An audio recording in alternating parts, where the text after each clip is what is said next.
Okay, so question 8 says use L'Hopital's rule to find the limit of this as x approaches 0. Now, L'Hopital's rule, we use it when we have a situation like this, where if I sub in 0, I get into arctan of 2x, I get 0. And if I sub in 0 into tan of 3x, I get 0. So I have 0 over 0, which is a problem.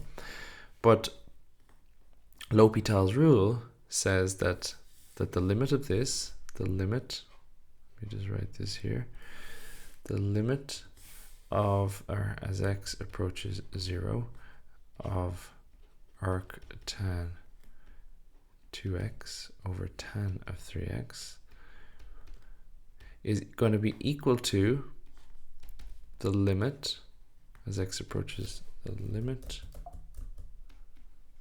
as x approaches 0 of their derivatives. So what do we need to do? We need to find the derivatives of these.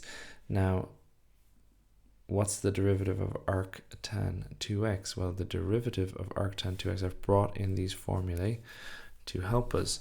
So the derivative of the numerator is going to be 1 over 1 plus, so x squared becomes 2x squared, because it's not x, it's 2x.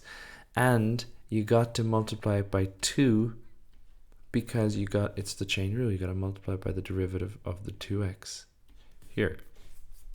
So that's the numerator, and the denominator is just going to be the derivative of tan 3x, which is sec squared 3x, sec squared 3x, sec squared 3x times 3. Okay, now I can sub in my 0, because if I sub in 0, I'm just going to get 1 over 1 plus 0, which is 1 times 2. So that's just going to equal 2. The numerator is 2. And if I sub 0 in here, I get sec squared of 0, which is 1.